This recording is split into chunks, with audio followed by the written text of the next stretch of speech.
Hii Jumatano tarehe 30 Januari 2026, liwali wa jimbo ya Kivu Kaskazini Bahati Musanga Erasto aliondoka kwenye ofisi yake mjini Goma na kuelekea wilayani Masisi katika eneo ya uchimbaji madini ya Rubaya iliyoko katika usultani wa Bahunde. Akisindikizwa na baadhi ya wanamemba wa ofisi yake, mwenyekiti wa jimbo alikuwa na lengo la kuomboleza na jamaa zilizokumbwa na msiba kutokana na mporomoko wa udongo katika mlima wa uchimbaji madini eneo hii. Msiba huu uliotokea Jumatano iliyopita ulisababisha vifo vya watu kama vile walivyoshuhudia wakaaji hawa. Kati hapa hivi kwa juu mvula ilikuwa inanyesha, maji inakuja inaingia katika hiyo kasile ilikuwa hapa hivi. Kisha watu tunaendelea chimba humu chini. Njoo mvula ilinyesha, ikisha maiza nyesha. Njoo mporomoko sasa ikitoka ikipiga watu wote wakakufa. Wamoja walikuwa katika chini ya shimo, wamoja walitoka, wengine wakabikia ndani basha kufa. Hiyo kizi ilikuwa. Ilikuwa saa 9. Ilikuwa chuzi zimeanza kupatikana, wenyazo walina zizika. Bahati Musanga Erasto mbele ya raia wa Rubaya ambao wengi miongoni mwao ni walioguswa kwa ukaribu na mbali na msiba huu, amechukua muda wa kutoa pole kwa jamaa hata na wakaji wote wa Rubaya kwa ujumla. Hapa pia liwali wa Kivu Kaskazini alichukua mikakati mbalimbali kwa kukinga aina ya ajali hizi katika migodi ya madini. Tunafika hapa juu ya kuwapatia pole uongozi wa chama, kuanzia ku coordinateur politique na coordinateur militaire, bali tutumana hapa tukuye hapa tubambie pole ya hii shida yenye imebafikia. Mubatu wenye wanatusaidiaka sana mwa hii voyage yenye tuko ndani ni population ya Rubaya. Tunabashukuru sana sana kwa kazi yenye mnatusaidia kwa kuleta mabadiliko kwa nchi yetu.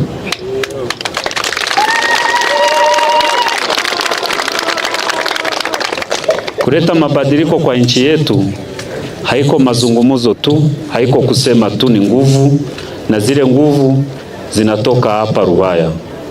Tunabashukuru sana wabiana wenye wanatokaka hapa bako naleta contribution ya kuonekana mwai. Tulifika hapa juu ya kuwapatia pole.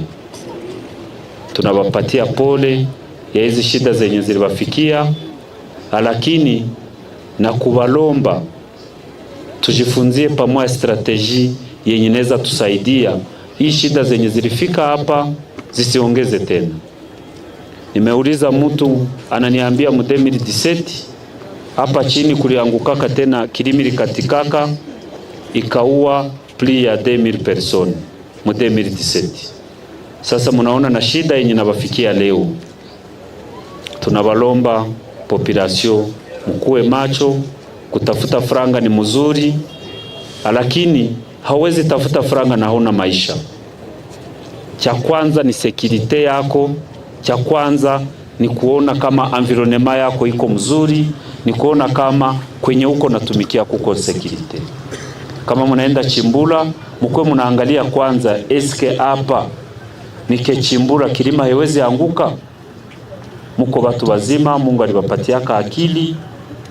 Tunabalomba muangalie, mubadilishe mitumikio yenye muko natumika ndani leo.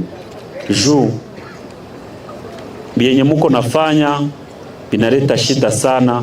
Munaona watu wenye wanapotea hivi, mayatimi nakuwa mingi, ni shida kabambi sana. Tunaomba population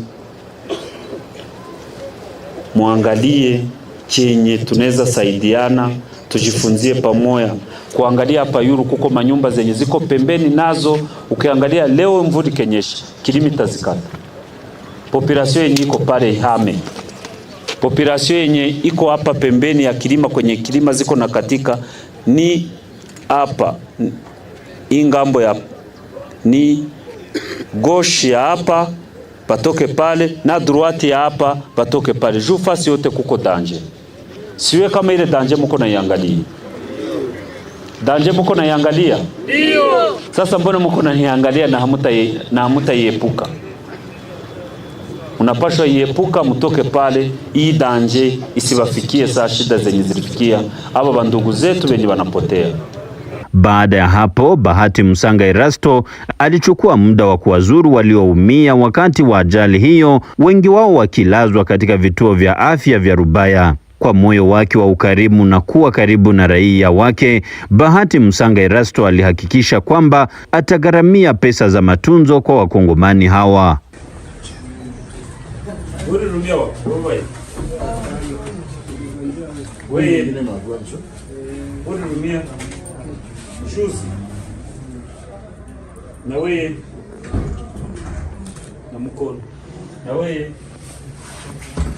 Unazaliwa wapi? Mimi ni Msidi. Ngambo gani? Kule Shanje. Na wewe ni Shanje? Pole basi. Nganga faktire yabo ni ngapi? Bon, normalement tunakuwa na facture forfaitaire yenye iko negosie na communauté. Sasa mimi ndio niko na negosie. 70,000 francs. 70,000 francs. Wote au par personne. Hivi ni wangapi? Ni 4. Kwa wengine iko hapa nyuma. Tutailipa basi. Ile faktire yabo sisi ndio tutailipa. Basi walipisha. Sisi ndio tutailipa. Administrateur zile franga tazipana. Tutazimwachia. Sasa.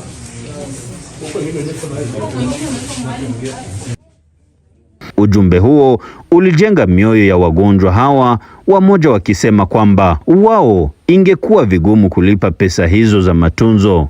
Kilimo linaangukia na niko mshimo. Unakuwa unafanya nini? Niko nachimba mtini. Ilikuwa siku gani? Ilikuwa juzi Marti. Na uko unasikia namna gani?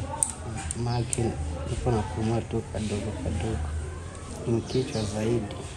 Veterinary amesema mpaka tulipia vya za hospitali. Manake tunashukuru kwa ile kwanza na kututembelea. Mungu ambariki sana. Eski ungezipata za kulipa hospitali? Hapana, singepata za kulipa hospitali. Walioumia vikali katika ajali hiyo wamehamishwa kufuatilia matunzo katika baadhi ya hospitali kubwa za mji wa Goma hadi pale hali yao ya afya itakuwa vizuri. Hapo hapo raia wa Rubaya na Bihambwe wamepewa gari ya ambulensi kwa kusaidia haraka iwezekanavyo wagonjwa wanaohitaji msaada. Benye habataponea hapa tunataka ita maambulanse Goma zibakamate tubabebe ku mahopitali, chama itabatunzisha. Wazazi wanazalaka wala mtu hapa nakosa binti wa mfanye operasyon zuri. Hapa hapana materiele yenye inaweza saidia zile operasyon pitikane mzuri. Tuliona hapa kuko shida. Operasyon ya Rubaya haiko centre de santé moja. Ni operasyon ya Rubaya penye kuko mgonjwa mwenye iko na shida ya kwenda Goma wala ya kwenda Kirochi mwenye anagonjwa sana. Ndio maana tuliwapatia ambulance. Gari ya ambulansi itakuwa bakia hapa Rubaya, kama mgonjwa na gonjwa inamubeba kwa hospitali anapata matunzo.